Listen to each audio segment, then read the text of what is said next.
Hola amigos, Dr. Lebrunicky. Today I'm going to help you get ready for the CSET, the World Languages portion, Subtest 2 that deals with culture. Vamos a empezar. Alright, so this is an outline of the items that we'll need to know for this series. We need to know about the literary movements, writers and works, and analysis of literary texts. And so I'm not going to get too in-depth into these concepts in this video. Spanish literature is one of my strong suits. It's my master's degree, and I also teach advanced placement Spanish literature and culture, and so I've got a whole series of videos that pertain to that. So on those items, I'm going to defer you to another set of videos.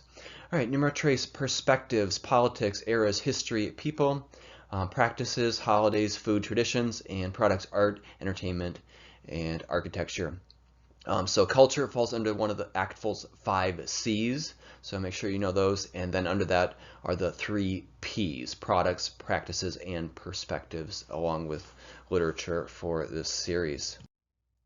All right, so these are just kind of some of the main literary movements. So see if you're familiar with these. If you've never heard of them, I'm going to defer you to another set of videos. If you know everything about it, you should be good to go. But anyways, you need to know about medieval literature.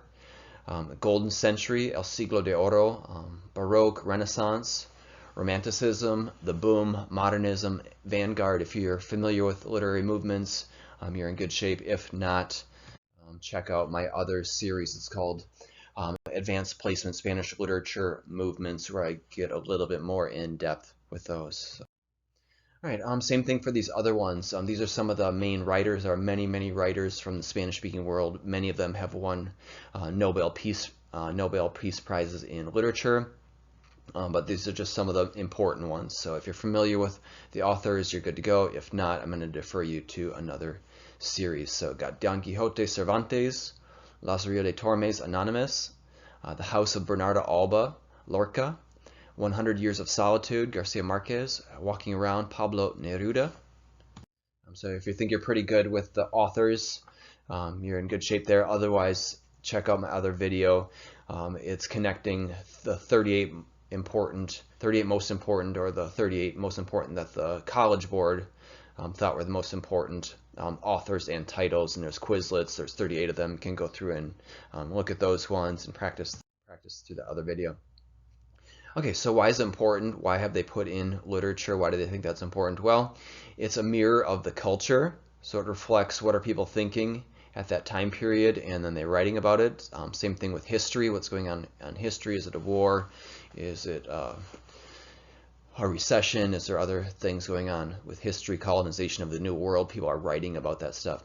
The traditions of culture is going to be reflected in literature. It reflects society. People are talking about what's going on in society, geography. It's all there in literature. Okay, so what are you going to need to do for literature? Analyze it. Know about oral, folk tales, novels, stories, poetry, plays, historical items, biographies, essays, speeches, movies. It might be any, that's what they mean by literature. It could be any of those things. Maybe call it media today, but that's what they're calling it. Analyze the setting, plot, theme. Again, how does it relate to society and culture and history? And then also be able to interpret some of this different terminology. And then going along with that, I've got another video, 50 terms to get you ready for the AP Spanish Literature exam. And these two tests are correlating pretty heavily in the area of literature. So I've already made videos on that, a whole entire series. And again, that is my expertise. That's what I teach every single day, AP Spanish Literature. And so can check out those videos if you're not comfortable with that stuff. Okay, then we're going to take a look at the three P's, products, perspectives, and practices. So this one is just kind of dealing with Spain, but there's keep in mind there's 21 Spanish-speaking countries that you'll need to be familiar with. So some of the perspectives from Spain, just going on a timeline, the Muslims invade Spain in 711, Muslims expelled from Spain in 1492. Okay, so the reconquest during that entire time period. 1492, Columbus arrives in the Americas, so there's literature based on that. There's interaction between two cultures, two different, the New World and Europe. Then we got the Golden Age and El Siglo de Oro, the Golden Age literature. 1898 Spanish-American War, Spain loses its last colonies, the Philippines, Cuba, Puerto Rico, to this America, which was just kind of becoming a world superpower then at that time. Then we got the Spanish Civil War, 1936. Again, there's literature about that, huge impacts in society. Francisco Franco, dictator of Spain. Okay, all that stuff deals with people's perspectives of Spain. Okay, and then what are some practices? Holidays, food, schedules, family. So Christmas and Easter celebrations, Mediterranean diet. Again, this one is just talking about in Spain. The siesta, and that's going away to an extent. Eating supper at 10 p.m. Family important, extended family important. How about some products? So it could be some of the literature, it could be art. So art, Pablo Picasso. Architecture, Sagrada Familia, cathedrals. Music, flamenco. Literature, Don Quixote.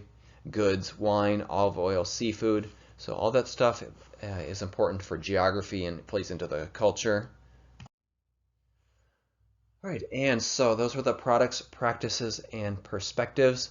And so this is the third video, but the second subtest, cultural analysis. Before this, I presented world language linguistic practice for subtest 1 and also linguistic terms for subtest 1. So that's videos 1 and 2.